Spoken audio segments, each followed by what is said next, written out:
So, chapter 1 done. So you now know the different types of dragons out there, but let's dive into how to find these different dragons.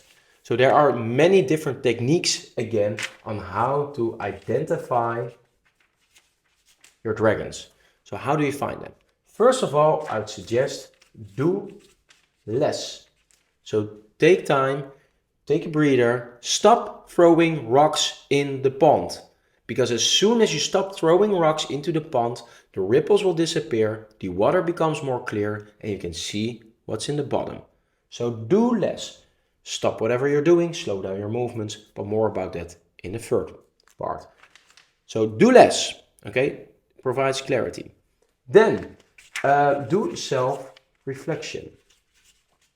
And there are a gazillion ways whatever works for you. So after you disconnect, ask yourself several questions. What works for me is that if I get stuck a bit, I just take a moment, or when I wake up in the morning, I ask myself, what is the biggest fuck up I'm making that's withholding me in my life to pursue my dreams or to realize whatever I want that day? So what am I doing wrong? And emphasize on the what, not so much on the why. So focus on the what instead of the why. The why is more introspective and gets you into a mental loop. So why? And the what pushes you forward. It's a forward motion. Whereas the why is sort of the rear view motion. You go back into time. So what provides, initiates action, creates clarity. Yeah. So what's the recurrent pattern in your thinking there? Take a look at your habits. What is the habit that you want to replace? What's the habit that you want built? And apply, of course, a honest, patient, but critical approach. Then there are several tools on how to do this. The self-assessment tools. You can do a SWOT analysis. So look at your strengths, your weaknesses, opportunities, the threats.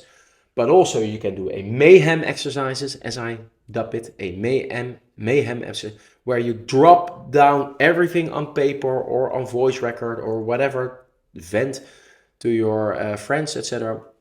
And just drop all your thoughts on paper. Whatever your obstacles are, keep writing, keep talking, and clear your mind and open up the space that's needed to act eventually.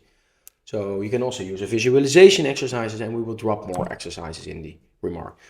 The benefit of these things is like you learn how to do, or you will find your one reason to do something and focus on that instead of the 1,000 reasons to not do something. So you're creating sort of a paradigm shift.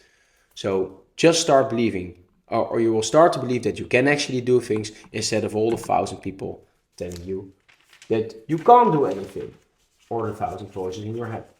So another way is find the people that you love, that you trust, and ask them for feedback. Of course, ask in different disciplines. So ask colleagues, ask friends, ask fellow students, whatever. And do your environmental scan, so to say. Also a physical environmental scan. So where are you working? Where are you living? But also in the friends zone, for example, what's your network? So if you're the smartest person in the room, perhaps you're in the wrong room. Yeah. So better make sure that you are one of the dumbest person in the room, because then you get way more opportunities to learn. So learn how to ask questions as well.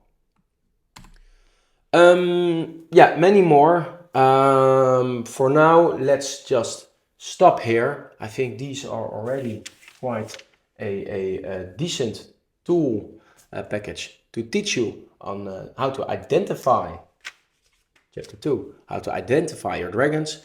Let's dive into the different techniques on how to overcome them. I will see you in the next video.